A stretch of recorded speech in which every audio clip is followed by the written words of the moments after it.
C'est le jour 18. Joël a encore des fuites.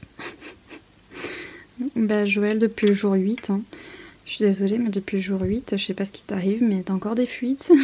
C'est comme ça. J'ai surtout plus de rimes donc, donc voilà, désolée Joël. Bonsoir et bienvenue dans ce jour 18.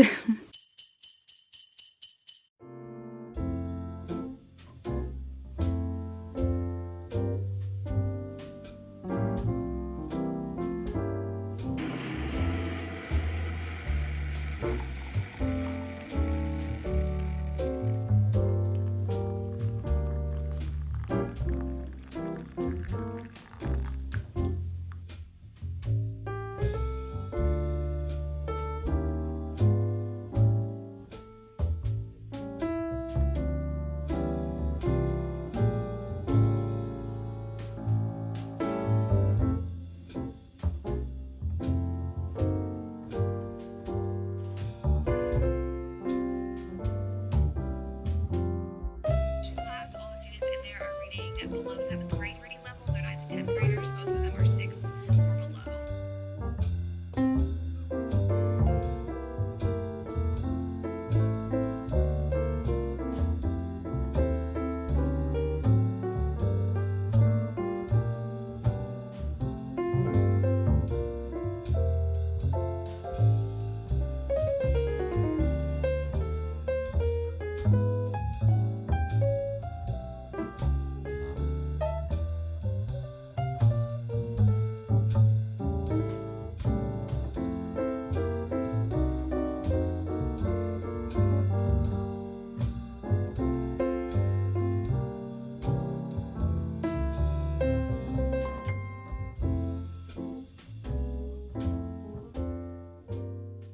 Bon, ben je crois que le puzzle est déjà voué à l'échec parce que j'ai déjà retrouvé ça en dessous de la table.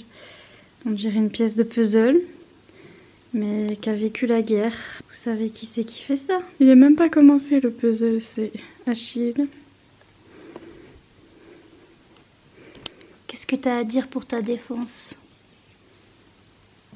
Tu dis pardon? Faut que je cherche sous la table voir s'il n'y a pas d'autres pièces qui sont manquantes. Bonsoir. Comment allez-vous? Il est déjà 16h. Oui, magnifique. Je suis très fatiguée aujourd'hui parce que les Anglais ont débarqué et donc j'ai mes règles et donc je vais mourir. J'ai mal partout, j'ai mal à la tête, j'ai mal à tous les muscles. Tout va bien, mais je l'ai toujours pas update lui. Venez, on fait des maths. Vu qu'aujourd'hui tout va bien, on fait des maths. On est combien? 18. Je vais compter sur mes doigts. 19, 20, 21, 22, 23, 24. Donc il reste 6 jours.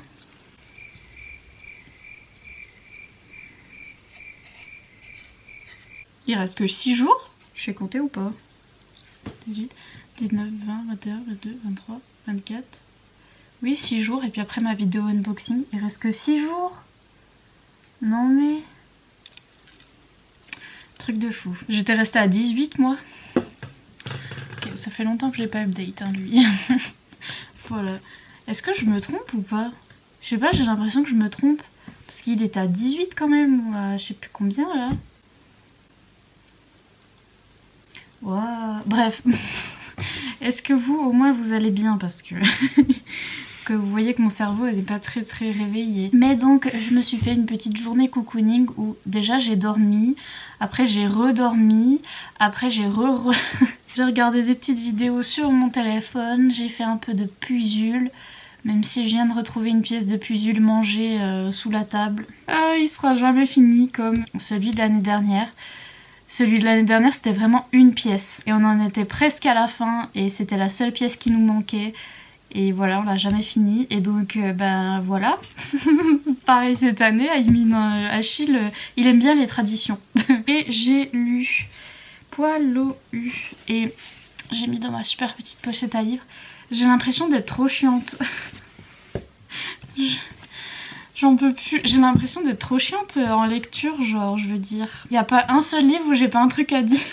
Et ça m'énerve, genre j'aimerais bien juste aimer... Bah si, celui de Erika Boyer, la lecture commune avec Mika, franchement j'ai rien eu à dire à part que un coup j'ai trouvé On a été mais je me suis dit c'est pas grave, on a été parce que nous sommes allés, ça faisait trop soutenu, donc ou elle aurait pu mettre on est allé, ou enfin bon voilà, mais on a été c'est pas très grave, mais c'est tout ce que j'ai trouvé dans le Erika Boyer qui m'a un peu fait tiquer.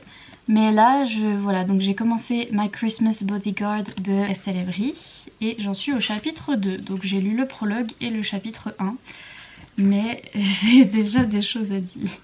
On suit une jeune fille qui s'appelle Trinity. Enfin, Trinity, c'est son nom de scène, en fait, comme moi, Nina Quill.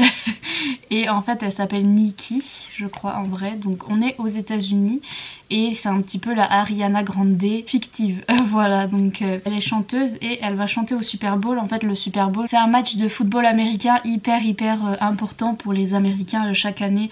Je crois que c'est chaque année, oui, chaque année ils ont ça et c'est très important, c'est le truc qui est le plus vu à la télé, etc. Et à chaque fois, pendant la pub, ils font chanter des chanteurs hyper connus. Bah, je crois que Ariana Grande l'a déjà fait, je sais que Lady Gaga l'a déjà fait, et enfin bref, vous voyez.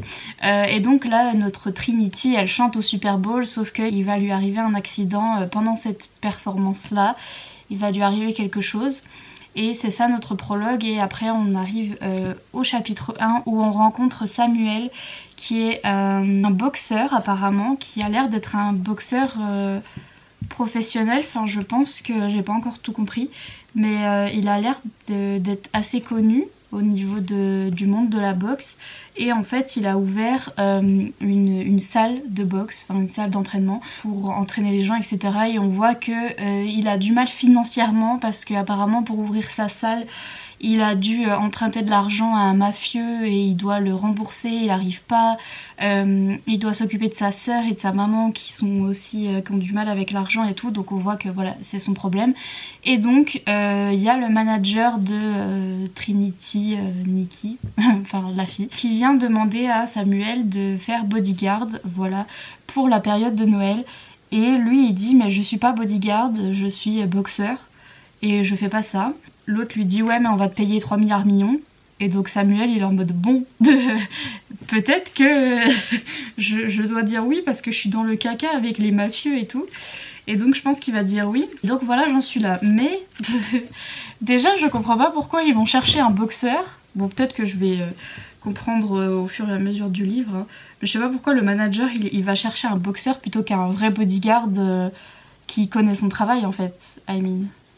Pourquoi il va chercher un boxeur qui fait une salle d'entraînement? Enfin, il est peut-être connu en tant que boxeur, mais genre, c'est pas pareil la sécurité et la boxe. Genre, il est pas entraîné pour ça, donc du coup, bon, je sais pas encore, faut que je lise la suite pour savoir pourquoi ils l'ont choisi lui en particulier, mais bon, moi je pensais que ce serait un bodyguard, un vrai bodyguard quand même, mais bon, bref. Mais c'est pas ça qui m'embête parce que je pense que ça va être expliqué dans le livre, hein, j'espère. C'est quelques trucs, par exemple au début la chanteuse elle chante, magnifique, et on a des paroles de chansons, voilà, de quand elle fait sa performance au Super Bowl. Et le premier paragraphe là, j'ai beau essayer, je sais que mon anglais n'est pas parfait, genre qu'il y a quelques trucs que je comprends pas, mais je suis persuadée que ça n'a aucun sens.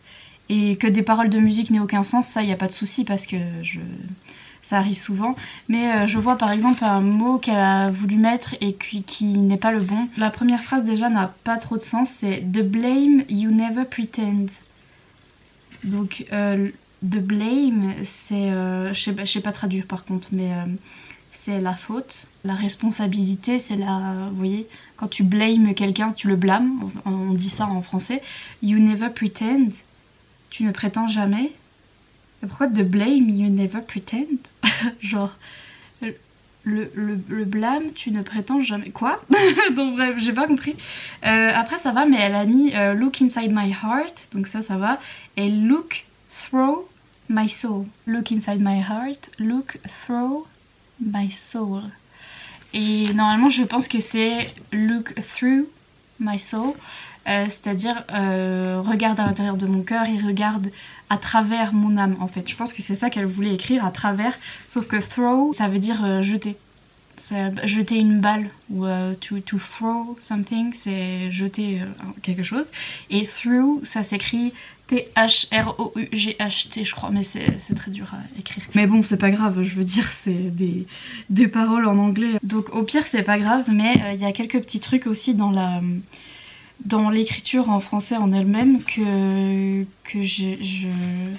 qui m'ont fait tiquer aussi. Par exemple, il y a eu des répétitions. Aussi, l'autrice écrit beaucoup entre parenthèses et avec des 2 points. Moi, j'écris beaucoup comme ça sur Instagram, mais j'ai rarement vu ça dans les livres et du coup, j'étais pas habituée, mais elle met beaucoup de choses entre parenthèses ou bien au milieu d'une phrase 2 points et elle continue. Et c'est vrai que j'ai pas l'habitude de voir ça dans les livres, mais pourquoi pas. Mais là, voilà, elle avait mis dans le prologue, la chanteuse dit « C'est la première fois que je chante pendant le Super Bowl, entre parenthèses, et pas la dernière, j'espère. » Et littéralement 2 pages plus loin. Pour la première fois de ma carrière et pas la dernière j'espère, je reçois les acclamations du public du Super Bowl. Donc voilà, pas la dernière j'espère, elle l'a mis déjà 2 fois. Donc il y a une petite répétition. Enfin, voilà, j'ai repéré 2-3 petits trucs et j'ai l'impression d'être trop chiante. Qu'à chaque fois que je lis un truc en français, je tique toutes les 5 minutes. Bon, je vais continuer parce que la plupart des trucs que je comprends pas, c'est parce que je viens de commencer. Littéralement, notamment pourquoi... on choisit cet homme-là qui est boxeur. Enfin, je crois qu'il est boxeur. Enfin, faut que je comprenne. J'ai lu vraiment un chapitre. Donc voilà, donc je sais pas trop. Mais c'est vrai qu'à chaque fois que je lis un livre en français, j'ai l'impression de tiquer sur tout. Quoique, vous me direz, des fois je lis des livres en anglais en e-book. Qui sont des livres auto-édités aussi. Et j'ai déjà tiqué sur des livres en anglais aussi où je me disais il y a des répétitions, etc. C'est plus les répétitions en anglais parce que les fautes d'orthographe, d'orthographe ou de syntaxe ou trucs comme ça, je serais pas capable de les voir en anglais, je crois pas. Enfin, pas trop. Mais bon, les répétitions et la façon dont c'est écrit en anglais, des fois ça peut m'embêter. Mais en général, sur un bouquin de fantasy qui est publié traditionnellement, normalement je vois pas trop. Mais là, même en français, un bouquin qui est publié traditionnellement, hein, parce que celui de Sandra Moyon, il est pas auto-édité. Il est chez une maison d'édition et pourtant j'ai remarqué des trucs qui m'embêtaient. Donc c'est pas du tout que c'est auto-édité ou pas, hein, ça dépend du style d'écriture des auteurices du coup. J'avoue que je suis de plus en plus picky comme on dit en anglais, c'est-à-dire de plus en plus chiante, de plus en plus... comment on dit ? Vous voyez aussi, je suis pas traductrice, c'est pour ça que voilà. Difficile, voilà. C'est-à-dire que j'ai un certain type d'écriture que j'aime bien et que j'ai certaines choses que j'aime pas et je sais pas pourquoi. Et c'est un peu bête. Par exemple, l'écriture d'Erika Boyer, c'est une écriture qui me correspond tout à fait et que je sais que certaines personnes n'aiment pas. Par exemple, TJ Klune, TJ Klune c'est traduit, Le Chant du Loup. Je l'ai recommandé à plein de personnes et ils m'ont dit « Ah non, moi je peux pas supporter ce style d'écriture où c'est poétique, où ça se répète, où c'est des petites phrases courtes et tout. » Et moi au contraire, vraiment j'ai adoré. Erika Boyer, c'est ça aussi, elle a des petites phrases courtes comme ça et qui ont plein d'impact et j'aime bien comment elle écrit, mais je sais qu'il y a plusieurs personnes qui peuvent ne pas aimer, donc voilà, encore une fois c'est les goûts et les couleurs. Mais je vais continuer parce que ça a l'air de commencer assez vite et en plus j'ai hâte d'avoir l'ambiance de Noël parce qu'ils vont comment dire, ils vont aller au ski, enfin ils vont aller dans un endroit noélique je crois. Il me semble que c'était écrit ça dans le résumé. Oui, à la montagne. Ils vont aller à la montagne, j'ai trop hâte. Mais donc voilà, mais je suis très chiante. Hein. Moi, à chaque page, je trouve un truc où je me dis « Ah, il y a une répétition » ou « Ah, j'aurais pas dit ça comme ça ». Je suis vraiment hyper chiante. Mais ça arrive aussi dans des traductions, je veux dire, quand je lis des traductions de Sarah J. Maas par exemple, je me dis « Ah, j'aurais pas traduit ça comme ça ». Ou vous voyez, ça m'arrive dans plein de choses. Et j'en ai marre de repérer ça tout le temps. Genre, ça fait vraiment longtemps. Bah, ça fait depuis... En fait, la lecture commune, ça va, même si j'ai repéré 2-3 trucs. Ça fait hyper longtemps que j'ai pas lu un livre sans me dire « Ah, il y a un truc... » Enfin, vous voyez, puis ça, je me le dis de plus en plus maintenant que je suis sur Booktube pour pouvoir vous le dire. Parce que je me dis, si je le dis pas et puis que les gens lisent le livre et repèrent ça et que moi, je l'ai pas repéré, ou vous voyez ce que je veux dire, et je peux en parler avec quelqu'un que normalement, je lisais mes livres dans mon coin. je remarquais ces trucs là, j'étais en mode ah j'ai pas compris mais bon c'est pas grave, ou ah il y a une répétition mais bon on s'en fout, et donc du coup je le disais pas et donc je voyais le livre dans son ensemble plus que les petits défauts que je repérais à chaque page. Et là comme je vous fais des updates assez réguliers etc, à chaque fois je pense à mettre un post-it aussi, là j'en ai pas mis, je vous ai vite fait l'update pour pas oublier, mais sinon je mets des petits post-it à chaque fois que je repère un petit truc pour vous le dire, et depuis que je suis sur Booktube je lis plus comme ça je trouve. Je sais pas si c'est un avantage ou un inconvénient. Je trouve c'est un petit peu un inconvénient parce que ça me coupe un petit peu dans ma lecture, ou dès que je trouve un truc qui est écrit bizarrement ou qui moi ne me plaît pas, je suis en mode ah faut que je le dise ça, que ça m'a fait tiquer etc. Alors que quand je lisais mes petits livres dans mon coin, je tiquais un petit coup, je me disais ah, puis après je passais genre. Et donc ouais, je suis plus critique on va dire, maintenant que je suis Booktober. Insupportable. D'un côté c'est un peu chiant parce que du coup c'est ça que j'aime bien dans notre lecture commune là, avec Mika, le livre d'Erika Boyer, c'est que je peux le lire tranquillou bilou et puis je tique pas à chaque truc où j'ai eu deux petits trucs et c'est bon, c'est passé vite fait. Et j'aime bien quand j'ai rien à redire en fait, parce que voilà, je veux pouvoir enjoy mon livre, enjoy l'histoire et tout, sans avoir à dire ah au fait il y a eu ça que j'aime pas trop, donc voilà. Mais en fait c'est juste que je lis plus de livres et que je vais sur plus de trucs différents parce que je sais que je suis en train de vous faire une analyse de comment je lis et en plus je suis floue, mais j'ai envie de faire cette analyse aujourd'hui. Mais c'est juste que par exemple quand je repense à comme je lisais au lycée et au collège, je lisais pas beaucoup de livres différents, je lisais tous les livres que j'aimais bien de Beat trucs comme ça. J'avais tendance à je sais pas, à DNF très rapidement et même je pense que je choisissais bien mes lectures parce que en fait je choisissais à partir d'un truc que j'avais aimé. Par exemple j'avais aimé Chasseuse de la nuit, après je me suis dit tiens la confrérie de la Dague Noire c'est des vampires et tout, je vais tester ça, puis j'avais bien aimé. C'était souvent des traductions de livres en anglais et j'étais aussi moins difficile sur la traduction, le vocabulaire etc, parce que je parlais pas encore anglais à cette époque là, ou je sais pas, peut-être que j'étais moins difficile, ou alors c'est juste que je me rappelle plus, j'étais peut-être moins dépressive et peut-être que j'ai accordé moins d'importance genre vous voyez, où j'avais moins peur de vexer genre quand je dis ça après je suis désolée pour les autrices qui ont mis des années à écrire leurs livres et tout. Peut-être qu'à l'époque vu que je faisais pas de chronique je me disais, enfin j'étais là m'en fous vous voyez, donc ouais il y a peut-être ça, je sais pas. Mais aussi je lis plus et je lis plus dans des genres différents, donc il y a plus de chances qu'un livre me plaise pas que ce que je faisais au collège où je lisais tous les mêmes livres en fait et j'aimais trop. Donc voilà. Mais bref, c'était la petite analyse du jour. Bonjour, j'ai plus de batterie parce que j'ai trop parlé et il faut que je fasse mon montage. Et j'ai mal au ventre et je suis fatiguée. Bref, je vous dis à tout à l'heure dans le tracteur et des bisous. Donc tu crois que ça peut être un de l'année dernière? Peut-être, tu crois qu'il a laissé ça 1 an sous la table? Parce qu'il est vachement bien mangé et bien vieux. Il y a des endroits où lui seul peut accéder. Oui, tu crois qu'il y a que lui qui peut aller sous la table? Oui, c'est vrai que sous la table, on n'y va pas trop. Il est capable. Et puis ça se peut que depuis qu'on est là, il va sous la table. Donc il a ramené ça. Mais qu'il allait pas sous la table le reste de l'année, il va pas sous la table normalement. Donc peut-être qu'on a de l'espoir que c'est de l'année dernière. Parce que vraiment, genre, c'est manger. Hein. Ça se reconnaît plus. Faut garder espoir. Ouais. Là, j'ai une main. C'est pas grave. On a fait tout le port, puis on a fait 2 pancartes. Mais maintenant, on a fait plus facile. Maman, t'es en train de manger les chocolats. On a mangé toutes les papillotes. T'as mangé toutes les papillotes. C'est mal.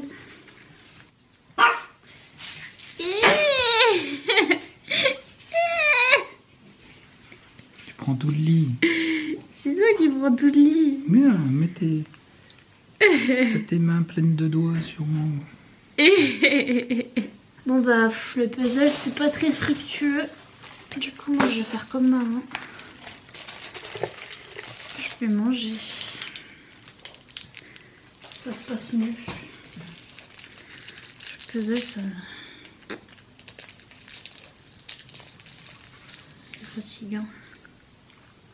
J'ai l'impression que le chien a mangé toutes les pièces. Ça peut pas être le chien qui a tout mangé. Hein. Moi, ça m'arrange. Je me dis, c'est le chien, il a tout mangé. Oh, je crois que j'ai trouvé. C'est bien. Par le plus grand des hasards, genre. Elle est Ah, arrivée oui. dans ma main. Purée, elle est arrivée Ah, dans ma oui. main là, comme ça. C'était celle-là qu'on cherchait Voilà. des jours et des jours. Bon, bah, c'est bon, j'ai fait mon travail. Non, c'est très bien ça. Je vais faire mon montage.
Coucou, de retour dans la meilleure position qu'il eut, qu'il y a, c'est qu'il n'y aura pour Georges.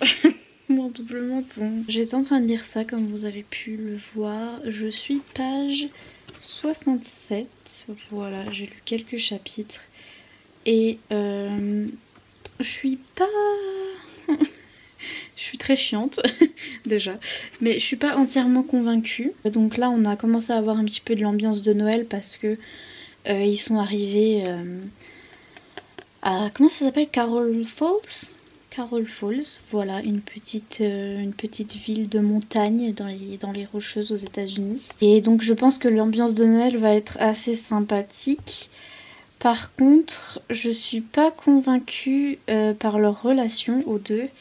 J'ai toujours pas compris pourquoi le manager il avait engagé un mec, un boxeur, et non pas un mec qui sait faire la sécurité, quoi, parce que vraiment il était là, mon métier c'est pas la sécurité, mais bon je sais quand même être vigilant. Ouais, mais c'est pas ton métier la sécurité, Aimine. Après j'ai mal au bras, je suis vraiment très fatiguée, genre it's that time of the month.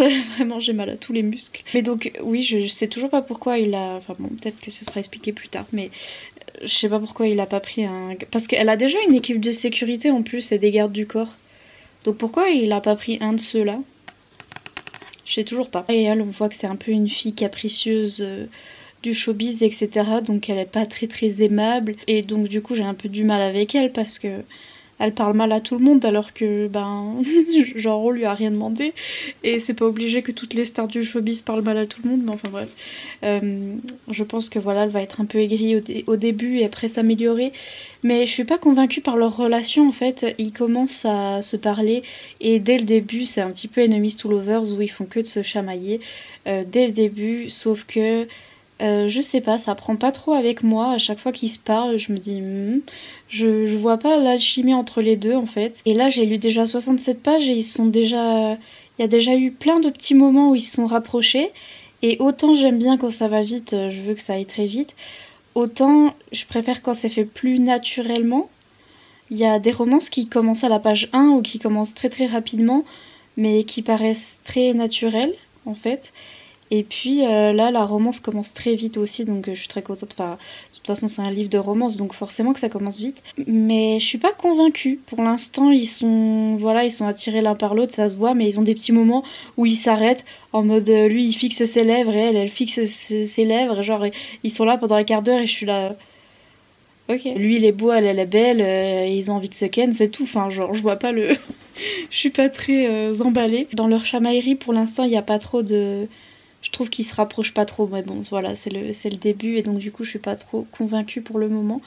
Mais je vais voir la suite, voilà, et je pense que l'ambiance de Noël va être sympatoche. Mais par contre ça se lit hyper vite et hyper bien, c'est-à-dire que là en 2 secondes j'ai lu 60 pages et je trouve que ça se lit bien, j'aime bien le format, j'adore la couverture, donc ça se lit très bien. Par contre il y a quelques petites fautes, j'ai mis un petit post-it parce que il y avait une petite faute, donc bon bah ça c'est normal, c'est C'est peut-être qu'il y a eu pas trop de relecture, mais c'est pas grave.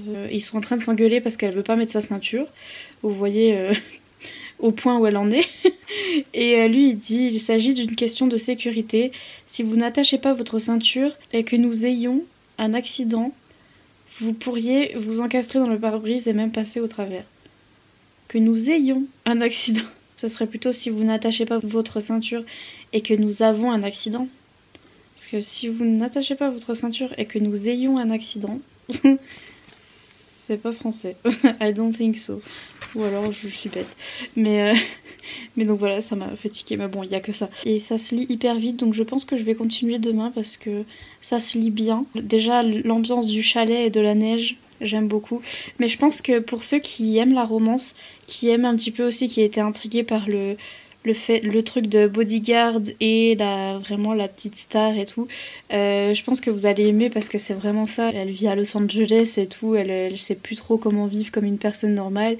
Et puis lui il est grognon aussi parce qu'il est un peu obligé de faire ça en fait. Et donc si le prémisse vous intéresse, le truc du bodyguard, je pense que vous allez aimer. Et sur ce, je vais vous laisser tranquille et je vais aller faire dodo parce que j'ai JPP. J'ai mal au ventre. Et j'ai froid, je vais mettre ma petite couverture chauffante et je vais regarder des petites vidéos parce que je suis dans le mal, sniff sniff. Mais j'ai vraiment mal à tous les muscles, purée. J'ai mal au bras de tenir à peine ma caméra alors qu'il y a déjà le trépied. Je comprends pas. Je comprends pas pourquoi on doit avoir ces règles. je vois pas c'est quoi l'intérêt. Je comprends pas. J'allais dire mettez des émojis rouges. Que je viens de dire que j'ai mes règles, c'est affreux. On a déjà mis les émojis rouges de toute façon. Qu'est-ce que j'ai fait aujourd'hui? Je sais que ce sont en rapport avec le... Ah bah tiens, plutôt que les émojis rouges, que c'est vraiment inapproprié, on va mettre un petit émoji flocon, parce que là il y a plein de petits flocons trop mimes. Ils sont vraiment beaux. Elle est vraiment belle cette couverture, j'aime bien. Mais donc... vous dis-je en vous montrant la couverture, vous la voyez pas. Je suis là, ah là là, elle est trop belle la couverture, vous la voyez? Mais vous voyez? Elle est trop belle, j'aime trop.